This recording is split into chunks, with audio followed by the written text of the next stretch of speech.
Good morning, afternoon, and evening, wherever you are, and welcome to another NerdTube review. Today, we're going to be talking about Titans Season 4, Episode 3. But before we get into that, first, I'd like to introduce my co-host in arms, or my co-host sidekick. How about that? My Robin, per se, for this review. Zam, how you doing, bud? Hello, Pudding. How you doing? Yes, you can be my Harley. I'll be your Joker. Okay, Yeah. so before we jump into this review, we of course wanted to stop and take a moment to talk about the sad passing of Kevin Conroy, the voice of Batman, since me and Zam's and so many other people's childhoods.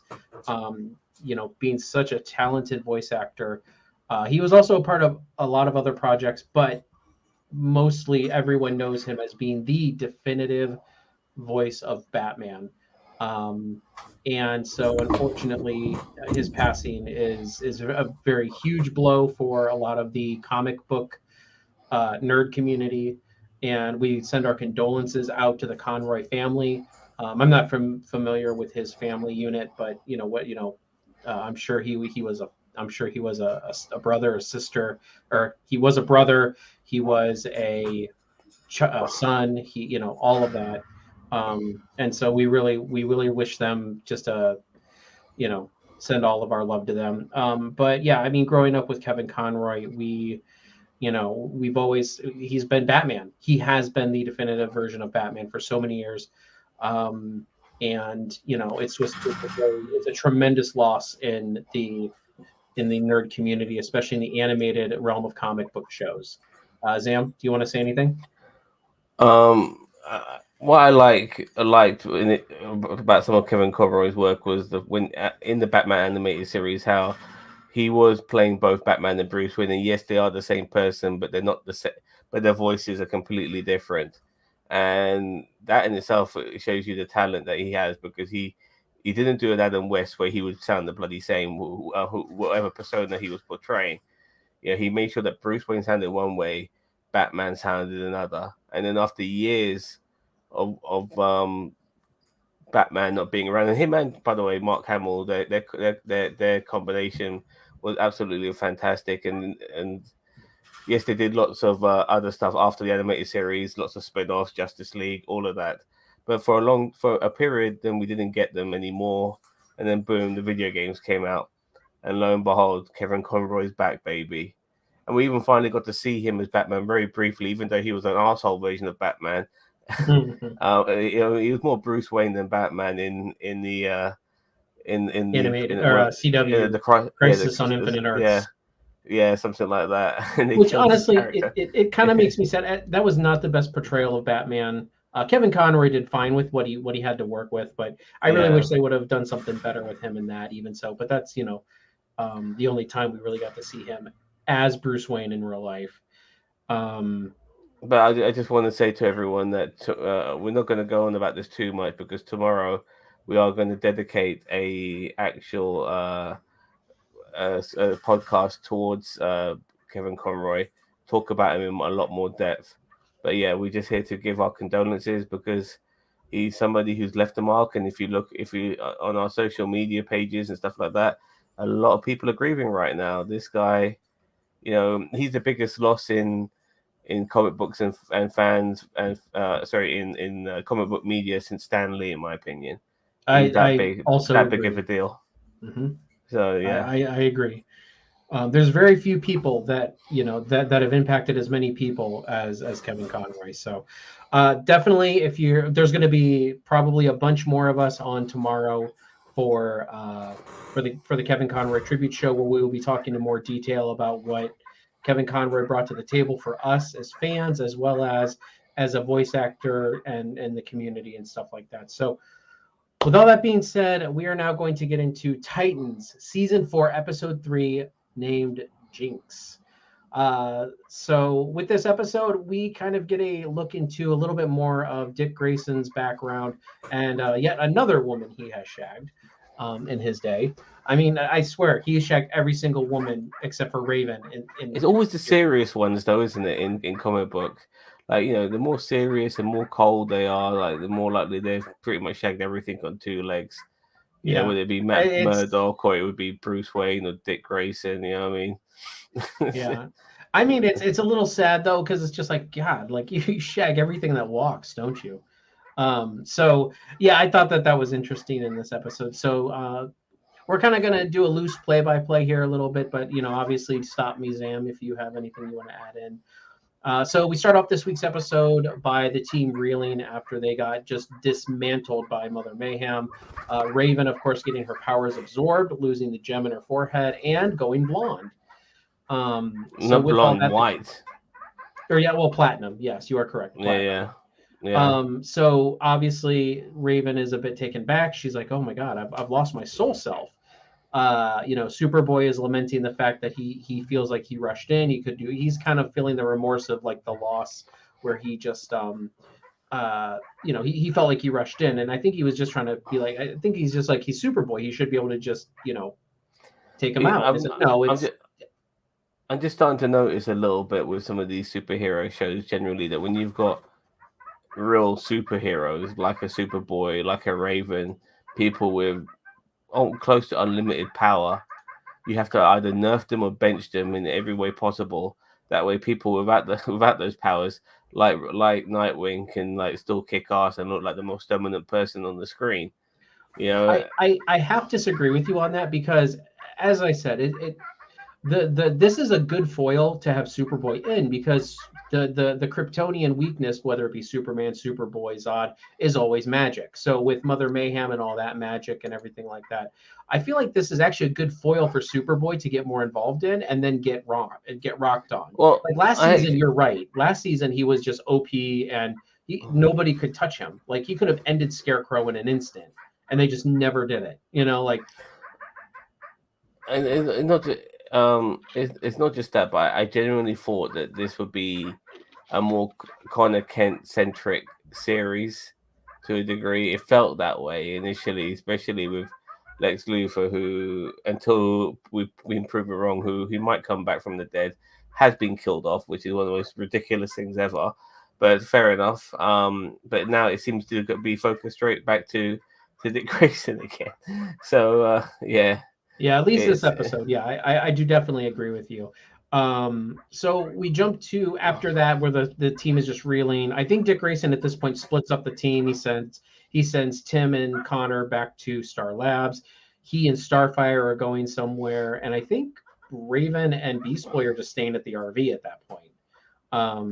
So after everybody all splits up, we go to a loading warehouse type thing. We see two security guards moving vats around, and what was that all about? I don't.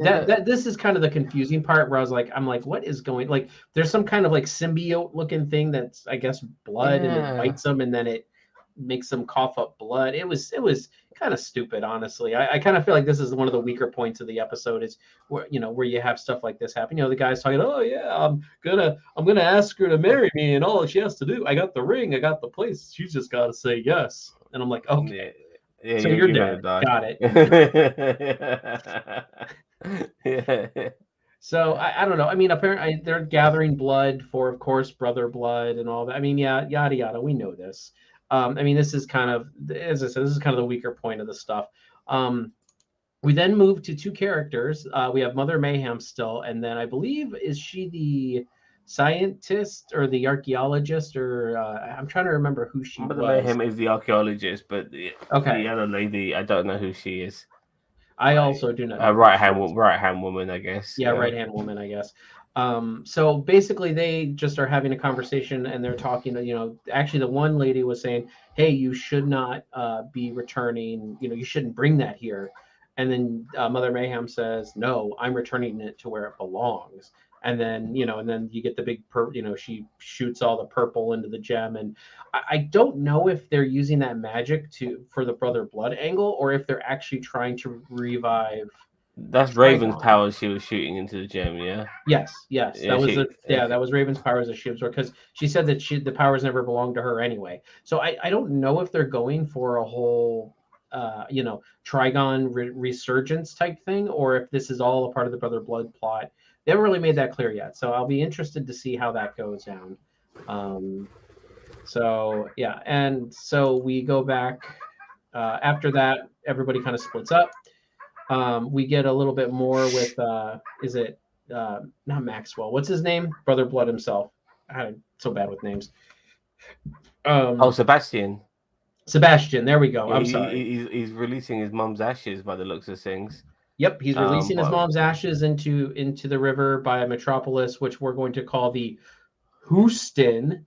So it's not the actual Hudson. it's funny as well. Like I know I'm jumping ahead, but later on when they find out who he is, like they don't know where he's from or anything, but he's clearly British. So there's something there, but fair enough. Anyway, continue. So then he gets a phone call, what he thinks is from one of the executives who he gave the presentation to the week before.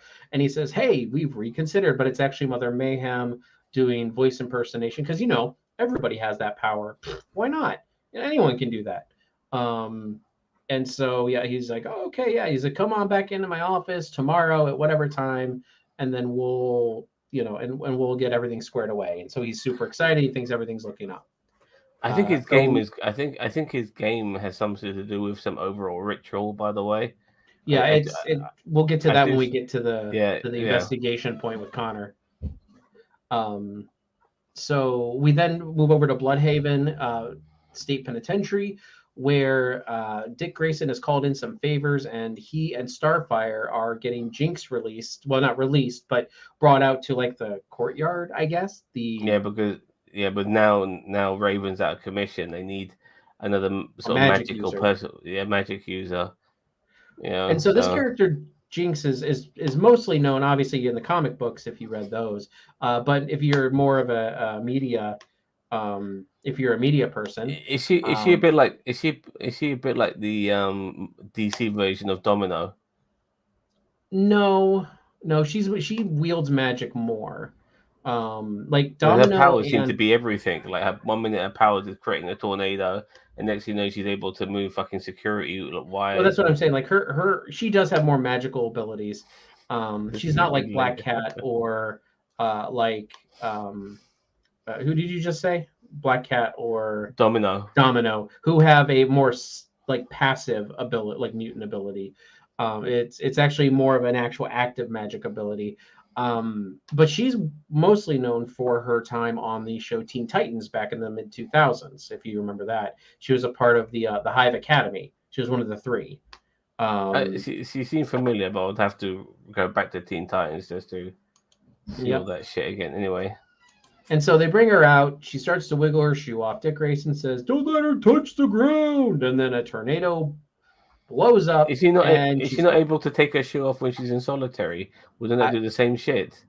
Maybe she has to be touching actual ground, not like concrete. I don't know. Ground. You know what I mean?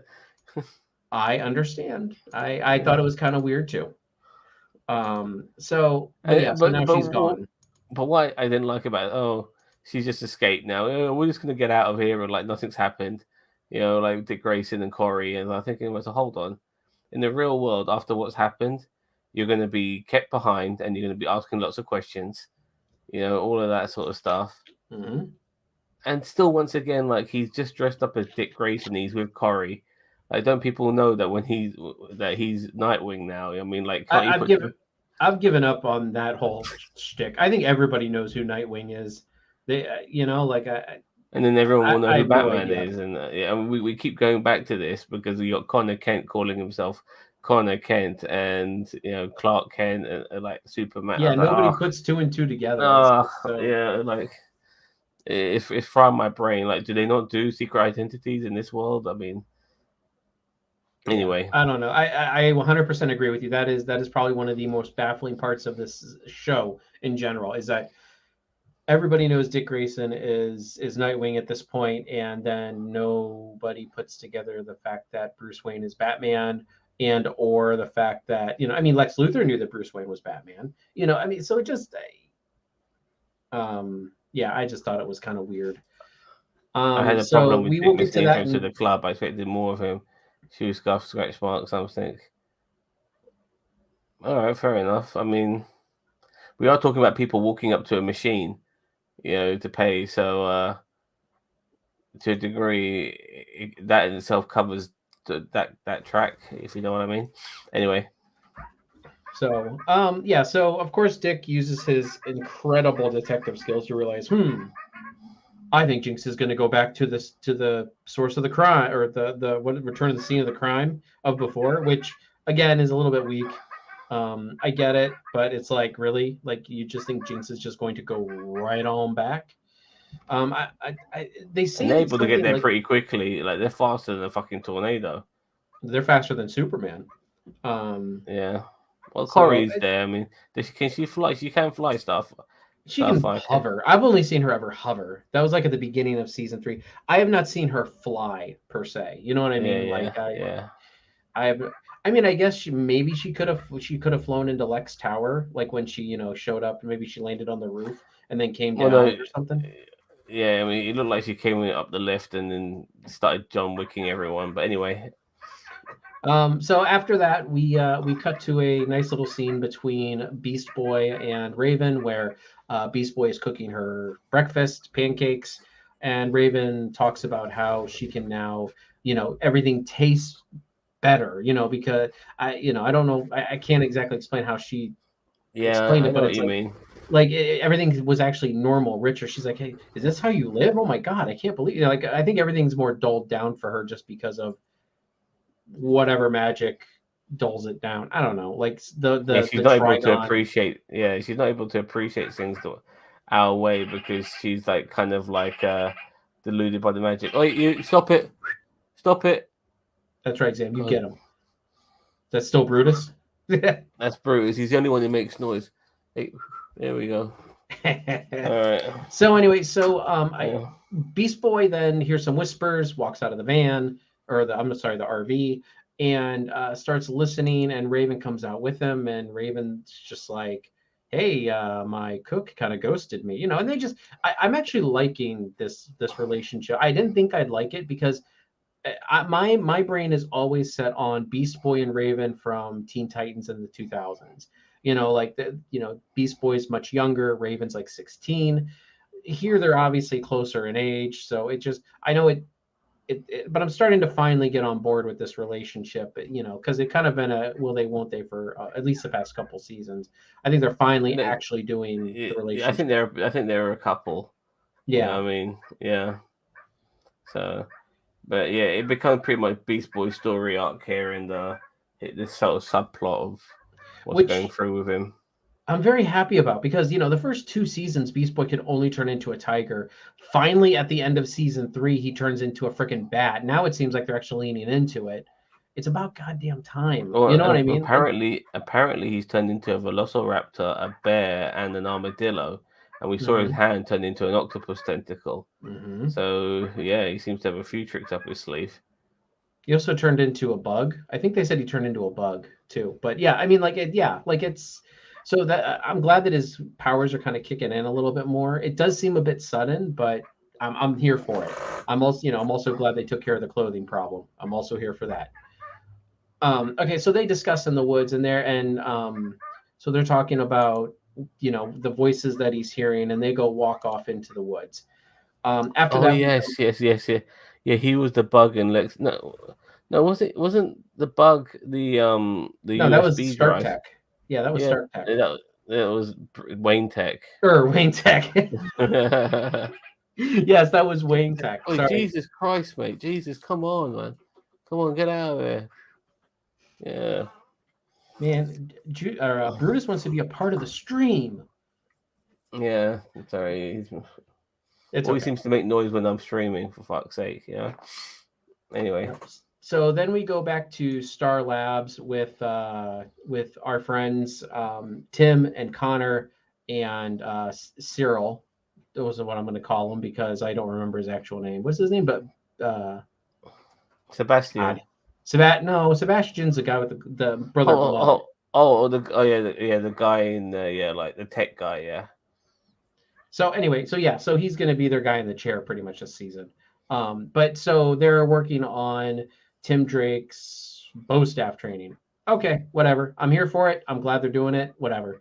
And Connor's just like kind of standing there. And I do like these moments of That brevity was where funny. Yeah, that was yeah, funny. he's like, how long am I supposed to be doing this? And like he's just like, hey, let him tire himself out. Then the real training can begin. So I really do like that. They're kind of poking at a relationship between that guy and Tim, which okay, Didn't see whatever. any of that today though. You know, like not even a hint of it. Really, I saw a little bit of that today. At least I thought. I don't know. Maybe I'm just crazy. That is possible. As we're going along, obviously Connor is the perfect person to have him go up Ghost Staff because he just can just beat the crap out of him, and it doesn't matter. He can just keep beating the crap out of him, and it is well no, and they do actually talk about him, his heart rate being raised a lot, and I think that had something to do with maybe the sign of, he said, oh, your heart rate's 100 and 160 I just something. thought because he's training so hard and he's trying to make Connor feel anything, and obviously Yeah. Connor being having X-ray vision, he's able to like see these things, which is pretty cool. Good to see Yeah. those other abilities come into play. I'm not Yeah. sure how I feel about his eyes changing color though. I'm not sure about that, but I fair don't enough. mind it. I mean, his eyes change color when he shoots eye beams, so I Yeah, that's mean, one thing, but just I mean, it never really happened with Christopher Reeve Superman, did it? Like his eyes never changed. well, Um, that's kind of like sitting there and blaming the 1960s Star Trek for the budget or the graphics. Like you can't. I don't think they just had the ability back then to do that. I don't think, or they just didn't yeah. think of it. I don't know. And then they find out that there is a criminal incident alert at the blood bank of Metropolis. So then that gets all of their interest peaked. But before that, we jump over to, or after that, before they can jump into detective mode, we jump back over to Jinx. She's breaking into some place, Shangri-La looking place. I don't know, Shangri-La. That's just the first thing that popped in my head. Daniel Vance says, "How many eye scans can one take from Connor before getting cancer?" I have no idea. The world may never know. So we go back to Jinx. She's breaking in. Of course, she's using magic. She's moving lasers. She's opening doors. She walks into this vault and she grabs a box. Or I'm sorry, I think Dick has the box. I think No, what it is, already. he has a magnetic device that means the box goes straight into his hand. At Yeah, first, you're right. when I saw this scene twice, I thought this device somehow cancels out Jinx's powers. No, it doesn't. It was a magnetic device that grabbed the box and went straight to his hand. But it's amazing how quickly they fucking got there. That's the surprising bit for me. You know what I mean? How'd they get through those fucking electric wires and all that shit? You know what I mean? So, anyways. Yep. I mean, he's Batman's sidekick. I mean, he can do Yeah, anything but in some cases. You got Corey there as well, so just and and he hasn't got all his like toys with him either, so Yep. yeah. So we find out that in this box is they of course are making her the offer to help with their magic problems because their magic user Raven has been nerfed. She says no, at least not at that moment. Starfire then opens up the box. It has a little heart, and she turns to stone. Magic, huh? A heart of the Medusa, maybe. I don't know. I mean, that shouldn't turn you to It was a stone, but tiny heart. Like I don't know what it was supposed to be. So of course we find out about their relationship and everything like that. That's when we find out that they had slept together and everything. And yep, yeah. I mean, if Dick Grayson's like, if it's got a hole, I will bat shag it. his name is Dick Grayson for fuck's sake. You know what I I mean? know. They don't call him Richard; they call him Dick for a reason. That's So right. yeah. Do you have if you have anything to add, jump in. I'm going to move on to the next. Well, they just leave Corey behind, don't they? And then they have to Yeah, try and figure out how they to got to break go the and talk to spell. their benefactor. Which at this point, I knew that this was a setup. I knew that this was going to be some kind of setup anyway. So after that, we jump back to the CEO's office of the company that Sebastian was trying to sell his game to. He walks in. Sebastian's like, "Oh yeah, we talked on the phone, blah blah blah," and he's just like, "I'm going to call security if you don't get out of here," because obviously it wasn't him. And then all of a sudden, Homeboy stabs him, and man, they go right in on it too. He stabs himself right in the eye. Saw it first in John Wick 3, but fair enough. This was also very good. Okay. I mean, this is also gave me very big Purple Man uh, Kilgrave vibes from Jessica Jones. Yeah, Awesome. I'm very happy actually. By the way, that they gave us the visualization of the eyes being stabbed. I very much like that. Even though I've seen it before, it's not something you see often. It's a hard special effect to pull off. So yeah, very Yep. happy about that. That's the sort of shit we So, need more of. yep. So security then comes and arrests Sebastian because they think he It did wasn't it. security; Obviously. it was the cops. Oh yeah, that's right. It was the cops. Yeah, and the cops were there Yeah, super quick. So obviously there's something amiss or amuck here. So we'll keep following him. Next up, we have a small scene with Beast Boy and Raven where Beast Boy grabs her hand. Well, basically, Beast Boy's seeing the sky and he's like, "Do you see that?" And Raven's like, yeah. "No, I don't." He's He like, grabs you're her going to Raven. hand. I'm the magic person now. Like that. Yeah, He's right. telling Yeah. her, like, grab So my Beast Boy hands. grabs her hand. The whole sky turns like a sunset red. Yeah, So beautiful. yeah. Anyway, so yeah, so I mean that's kind of Eerie. really I, all I there wouldn't was say in that scene. beautiful. Very eerie. Yeah, that too. Yeah. We then go back to our boys, Tim and Connor, who are Tim's still training in the VR Yeah, simulator. yeah, I guess what and they've turned Connor into the guy in the chair. Like I'm just on the computer, just typing away, finding out I everything. honestly it makes a lot of sense. His brain processes information so much faster than anyone. Do Like you it think the makes a lot of computer? sense. Look, I can imagine when I heard was it Perry? What was the name of Clark Kent's boss? Perry something. Oh, Perry White. Perry Whitewood. Perry Whitewood admired Clark Kent's typing speed, saying that he's the fastest typist he's ever seen, and all of that. But that's fair enough because he's not dealing with computer components. If like the internals of a computer must be amazingly fast, yeah, to deal with Connor Kent's typing speed, because he'll be way ahead of he'll be way ahead before the computer has a chance to pick up on to like load a new fucking screen or anything like that. But yeah, it is funny that how he's now the person like like investigating and all of that. I don't mind. I I would say genuinely I don't really mind, like it. but he's the most powerful person on the team, and they're making it also like put him in the position as what the person without the superpowers, the but brainy person would do. but that's the same thing with Smart Hulk. You know what I mean? Like Smart Hulk is one of the smartest people on the Avengers, but he's also the most powerful. I Yeah, mean, smart. Some people would debate that now that Smart Hulk he's kind of a merger between Bruce and the Hulk, but so some people say that some of his power's been nerfed. But no, I mean, I I like it. I yeah. think it's a great character point for him. In Young Justice, he was not the brainy one. He was more of the musclehead. And one thing that I think this show has done better than Young Justice is portraying Connor. Go ahead, Sam. It was just regarding Bruce Banner. There is nothing Hulk about him. He's strong. He's basically a strong Bruce Banner. He hasn't got the Hulk. I mean, he's obviously more confident and all of that, but the actual Hulk is a persona in its own right, and there's nothing hulky about Bruce Banner. Yes, like, I mean, he's able to control his temper and everything. So yeah, the Hulk is almost dead. To a degree. Anyway, that's another story. So Daniel Vance says that Star Labs has dealt with the Flash. They can do a fast peripherals. Sure. And somebody apparently, there's a new option up here. Apparently, somebody loved When the hell? our live When? stream. Nefarious Ferrets. Thank you very much, Frank, for the love. Yeah, I never seen that before in my entire I life. think So, that's on Facebook. So oh, that's the greatest thing I've ever seen ever.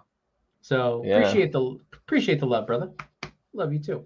Um, so anyway, so yeah, they're doing a lot of research here. They're trying to look for cross-reference genetic anomalies, all this stuff. Look, I didn't know a blood bank did all this stuff. Like I know they have to kind of know people's history to make sure that they don't have like, some kind of genetic disorder so that they don't the blood doesn't contaminate other people's blood. I didn't know they went into that much detail with it.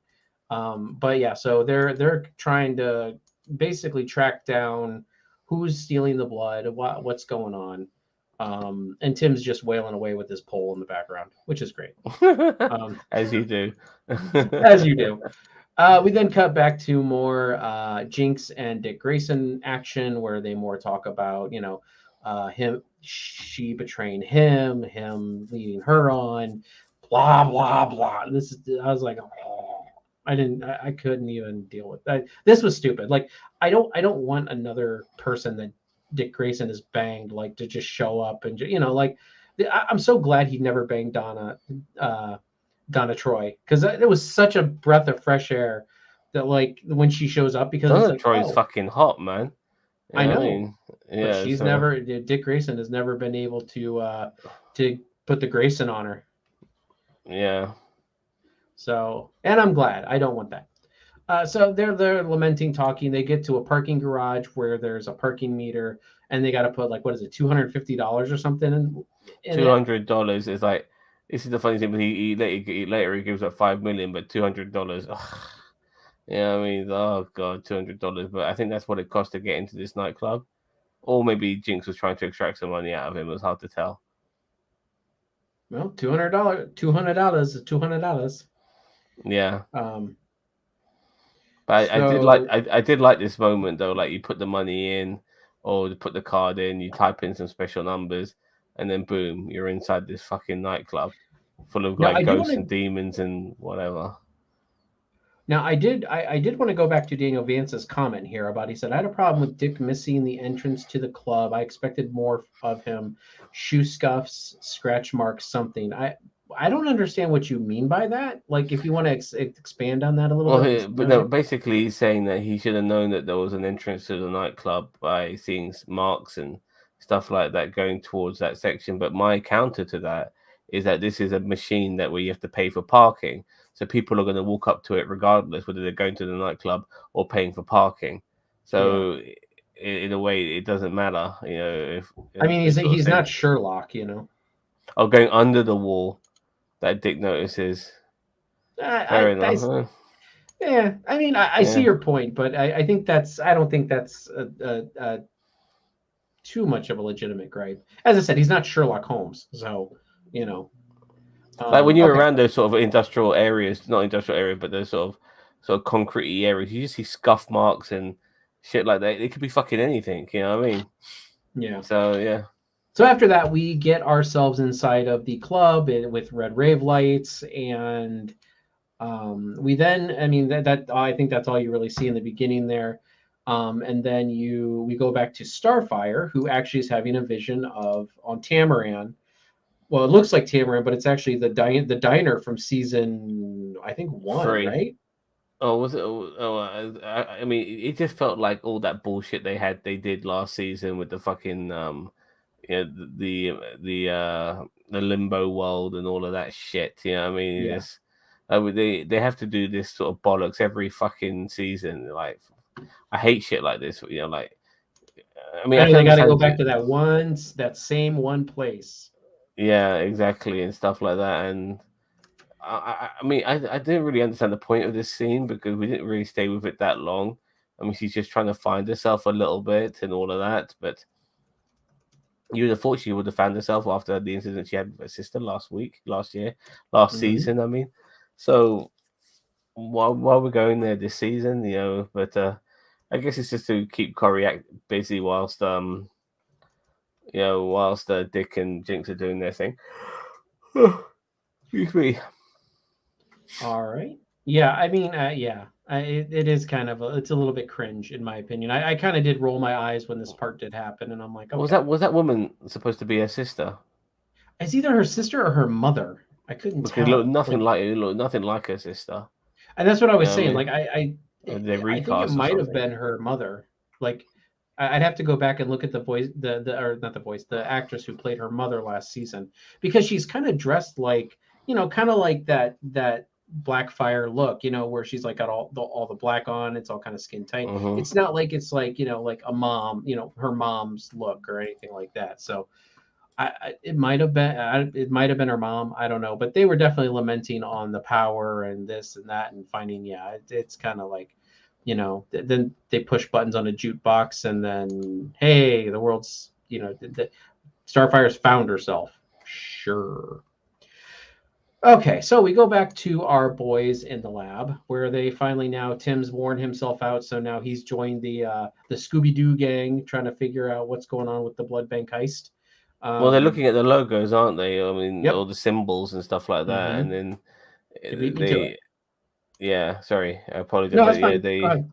they look at the symbols and stuff like that, and because of Connor Kent being the fastest typist on Earth now, because Superman's in space, and who knows where the Flash is.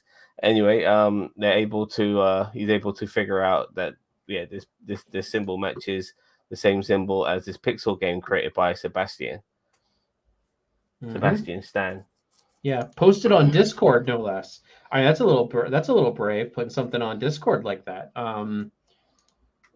So yeah, so I mean that's where we get that. And I think isn't this where they say that he was? Yeah, this is where they say that he was just arrested by for murder or something like they were And the basically cops were looking into his there, and background and what was yeah, going on with him at and the that very cops were moment there in on the time. scene, and Yeah. like he was talking to Dick about this, and Dick's also telling Connor to stand down and not jump into things because he's really there just to look after Sebastian.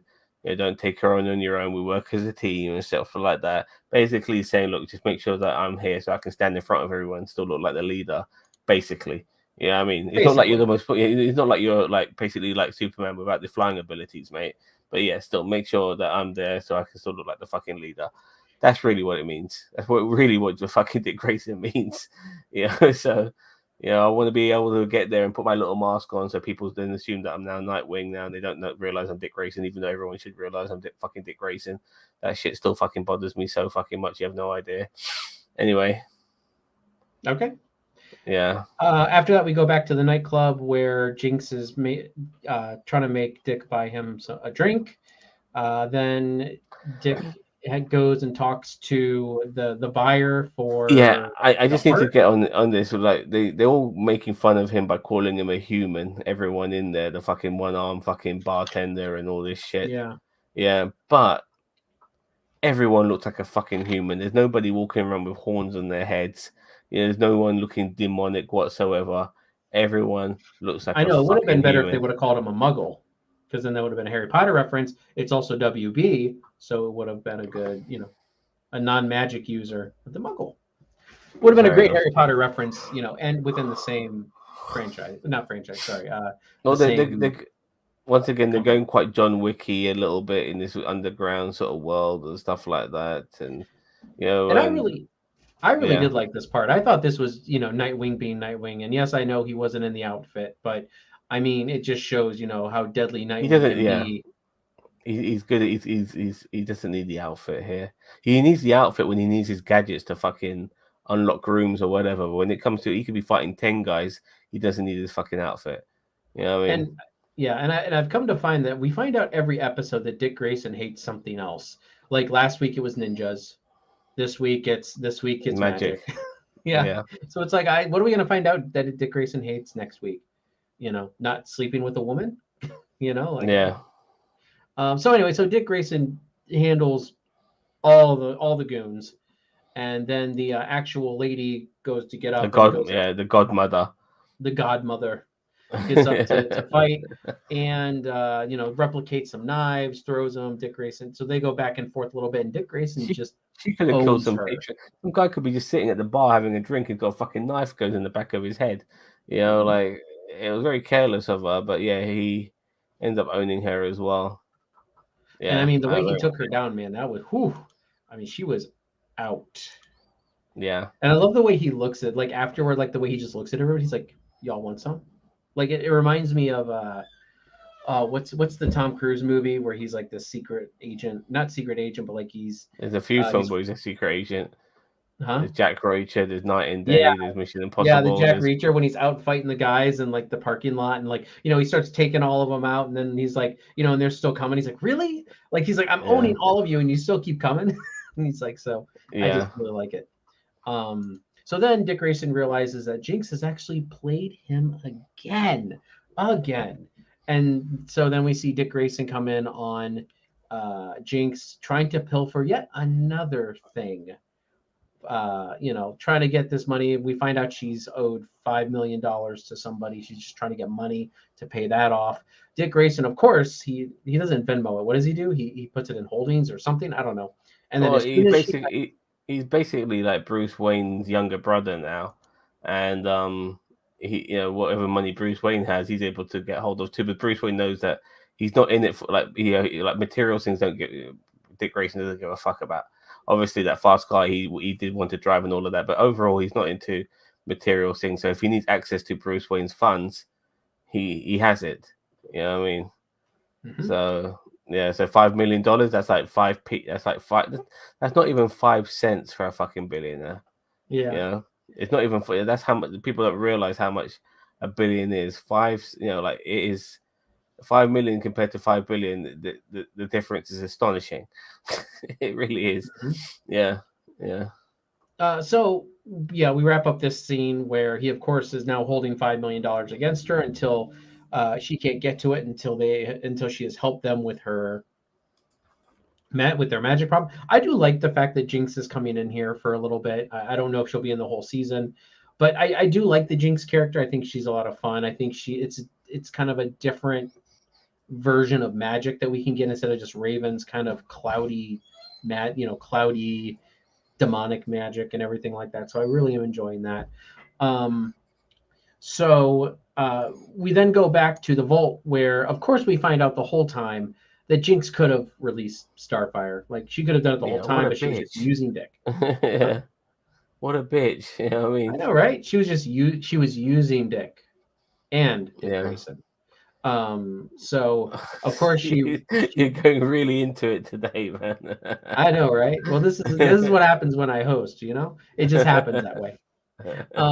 So of course Jinx psychs him out. She's like, well, all you got to do is kiss her. And he's like, what? And she's like, I just wanted to see if he would do it. She didn't even give him a chance to do it. He probably would have done it. Yeah, he But would have. He would have done it, and he would have looked like an idiot doing so. But at least he was trying to help a friend. yeah. That's what matters. So That's of what I think course, of. So yeah, yeah. So Jinx breaks the spell, and Starfire is of course upset. Even though, let's be real, like Starfire kind of did it to herself because she opened the box and looked at it. And I mean, yeah. What? Jinx technically didn't do anything to her, but didn't warn her either.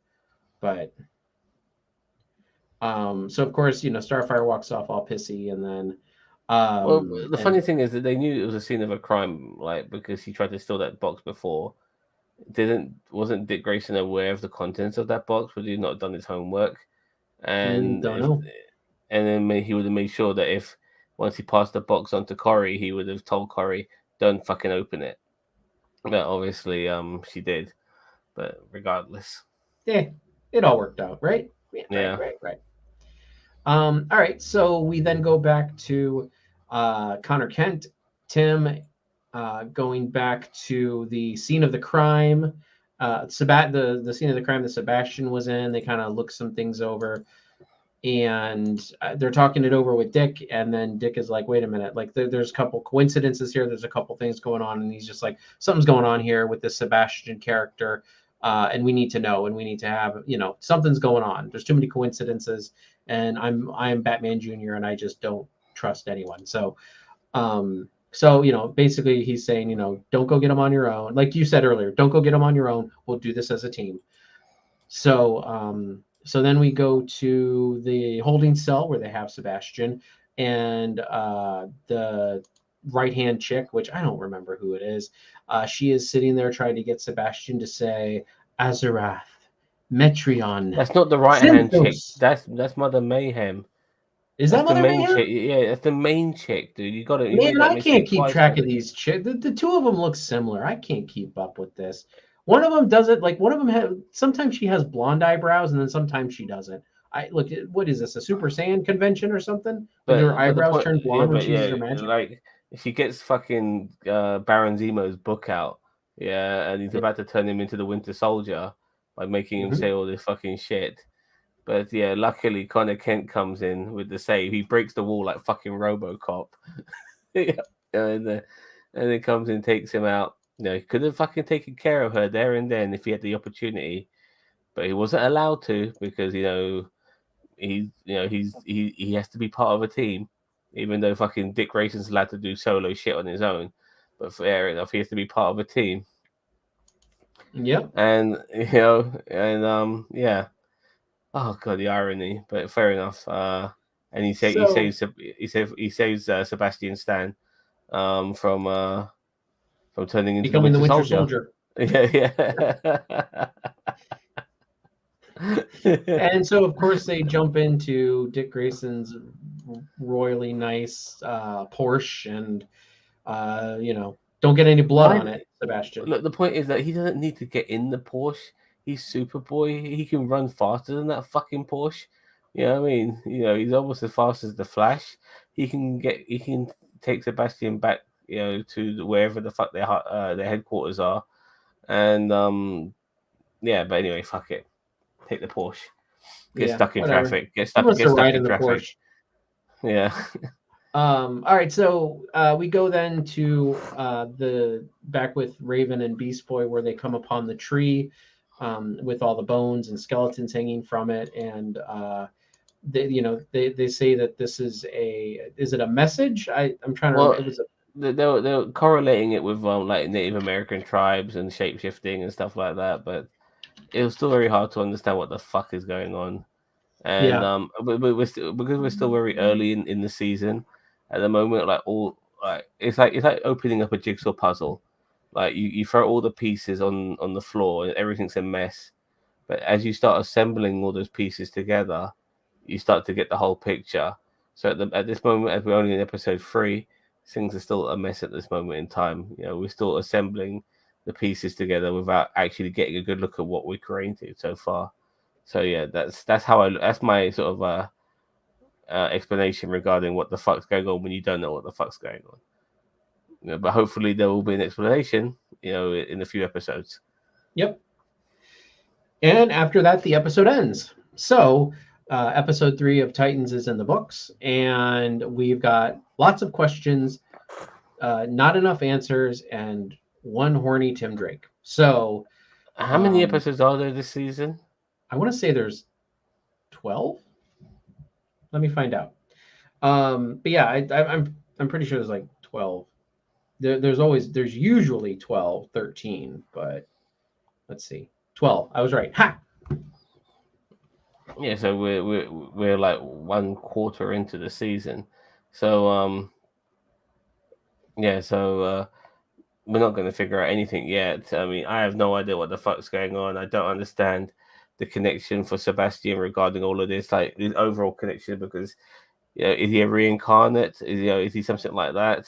No, he's going to be Brother Blood. I mean, he's going to be, he's like a descendant of somebody. Maybe I don't know. Brother Blood has always kind of been an iffy topic for me with the Titans. He was the guy who looked like the Plague Doctor then in the earlier episodes. Yeah, was that him? Running around killing people. I mean, we still don't. I mean, like, remember? No, that was Lex Luthor's doctor, or physician, personal physician. Who was able to get into like. Yeah, but he was using magic at the same time because he's a part of the cult of Azarath. Oh god, I'm still fucking confused. You know what I mean? Yeah, so that's what I'm here for, Zam. I'll try to make it clear as mud for you. Yeah, thanks very much. But yeah, it's funny in a way, because sometimes this show feels very PG, and then other times you get somebody having a pair of scissors, puncturing their eyeballs. I mean, it's really fucking weird. How it's able to look both ways, because that whole scene with the fucking nightclub, with all those demons or whatever they were, that felt very PG. You know what I mean?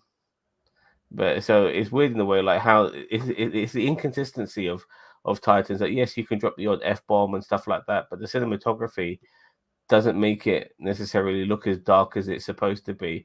Yes, you do have some gruesome scenes here and there, but it just doesn't always feel like an R-rated show at times. It does feel CW-ish at times. It's very weird.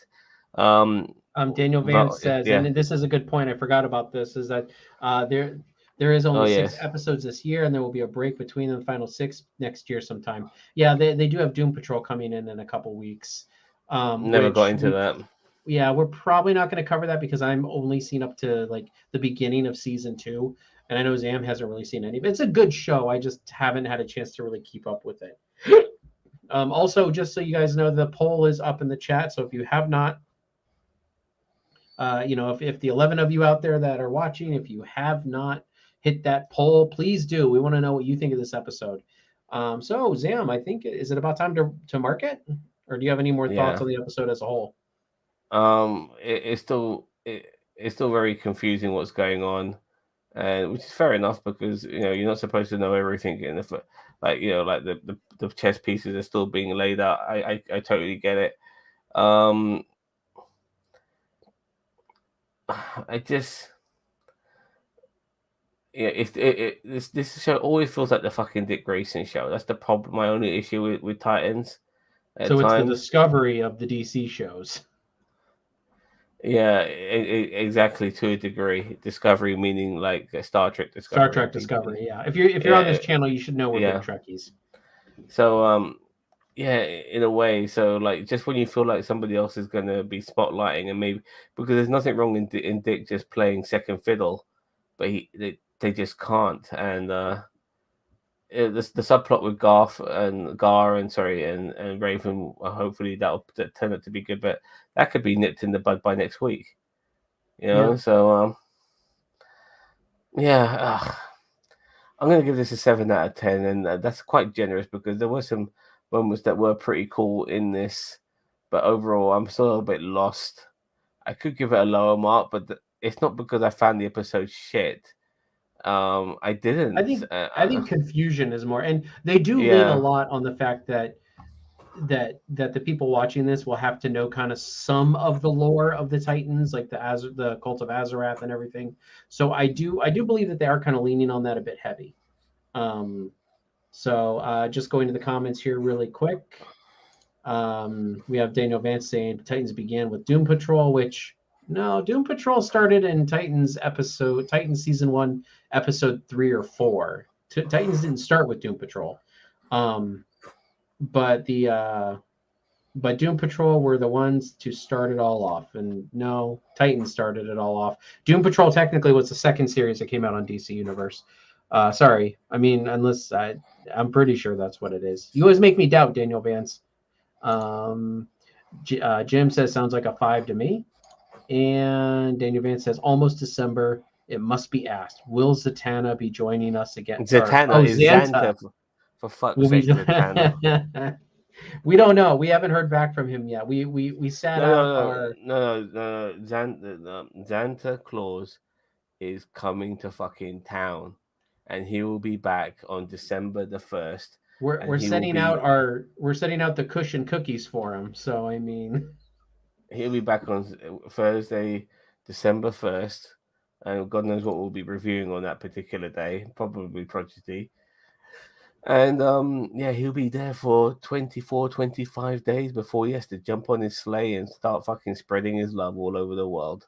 So yeah, Santa Claus will be back on the 1st of December. So make the most of him because he's not even for a full month. He's only for up till Christmas. Limited engagement, mind you. Yeah, and he's hopefully it'll be Xanta 2.0, hopefully, with a more fuller beard. Yeah, Xanta's gonna be back, man. Giving his his Punjabi MC style version of Christmas. So not that Xanta's Man, Punjabi, that means I got to of course, work but with that MFer again. I don't know, man. I don't know if I can do it again this year. Zam, yeah, you may have to work with him this year. I don't know if I'm allowing you to go on vacation. no, but every this time year. the thing is with Xanta is that there's not enough room for the both of us. So usually what he does is that he puts me in his sack and then throws me in the basement for the next almost month. And so I'm just stuck there, So yeah, so the moment Xanta comes, unfortunately, I'll be gone. So yeah. I still think you're on a beach in Tahiti is what I think you're really doing. Oh, mate, do I wish? Do I wish? It's a But magical place. yes, exactly. But yeah, All right, Xanta is here to stay. By the way, he will be here every Christmas for as long as I'm able to keep doing the tube. So yeah, but we have to swap places. Yeah, Boone Yeah, that's how Claw's the going to, magic yeah. works. Well, I did tell Jim that he does look like Santa. So, for sure, Then we should all on Christmas. We should have Boone Claus and Santa Claus doing a stream. just put a red fucking shirt on, Jim, and you only have to fucking put an outfit on, man. You're already there. You know what I mean? You just get a fucking red hat or whatever, and Cheeto, you then can boom. always invite Elf on a Shelf to fill in for you. Thank you so much. That makes me feel so good. I want to put Cheeto right here, on my chair, miniature Cheeto, just sitting there, Over your going, shoulder, trying to. yeah, going, yeah, Dragon Ball Z, Final Fantasy, you know what I mean? All right, I'm gonna mark this episode, you hoser. Okay, so I do definitely agree with you, Zam. There were some inconsistencies and some kind of things in this episode that I thought were really weak. I'm also going to give it a 7. I wouldn't say it's a generous 7, but I would definitely say that it's a solid 7. Just because there were some things in here that did bug me, like the Jinx being able to like just never being able to stick her foot on the ground and do anything anywhere else. So it's a pretty standard episode of Titans for me. You know what I mean? Like Well, I thought it was good, but it's not like anything they need to groundbreaking. resolve the secret identity shit and make sense of it, because like it's really bugging me now. Like either have other like either it just don't be so what's the word, like you're around superheroes who don't conceal their identities. So either you don't have you don't have a secret identity, or if you do, then make a fucking better job of concealing it. And everyone else should as well. Like, if Connor Kent should wear fucking glasses. I mean, that moment where he wore glasses in the first episode was great, because it harkened back to Clark Kent's secret identity. Corey should maybe wear a mask when she's fucking doing her thing. All of that sort of stuff. I don't think You know, Starfire's ever worn a mask, like even in the comic books.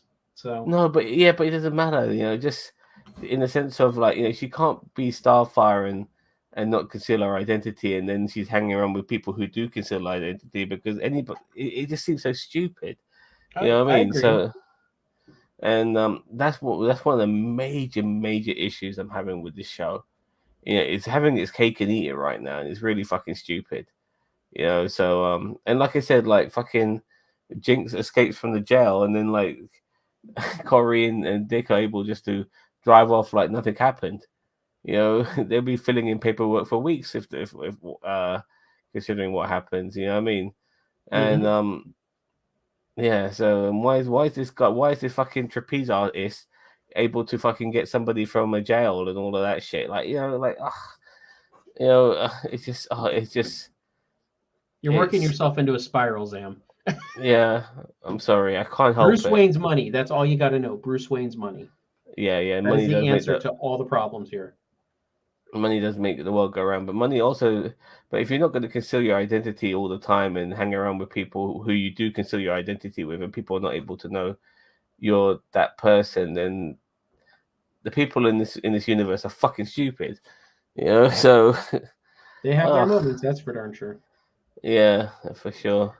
All right, and then everybody in the chat gave this episode 75% of the chat gave this episode a 6 or a 7. So it looks like we're all about on the same page, except for Boone, who was a 5. But that's okay, because Santa Boone is gonna take Commodore Boone's place here pretty soon, so we don't have to worry about him too much longer. Wrecking our statistics. But anyway, Zam, do you have anything else to add to this review? I think we've kind of talked it all up. Yeah, just keep watching it. Rest in peace, Kevin Conroy, and you'll see us tomorrow talking about the legend himself. So yeah, and by the way, it won't be long until you're stealing all my plugs, man. Well, yeah, I apologize. And it won't be long until not only does Xanta come back, but Willow, baby. Willow. Let's hope that fucking steals the show.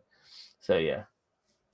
Also, don't forget, either Sunday or Monday, I believe, we are going to be doing our Wakanda Forever live spoiler discussion. Monday. Sorry, one more thing. I apologize for interrupting, but I have several videos out already that I've done on the tube. I've done trailer reactions as well as some more food reactions to some of the stuff I've bought using the Too Good To Go app. I mean, my goodness, I'm going to be wasting all that fucking food because I can't fucking eat it all. But yeah, check it out, please. You know, enlighten yourselves. It's good shit. And Monday, yeah, we'll be doing Wakanda Forever thingy. Okay. Well, with that all being said, everybody, thank you very much for joining us. Zam, thank you very much for being here as well. And yeah, we'll catch you guys in the next one. We'll catch you later. Bye-bye.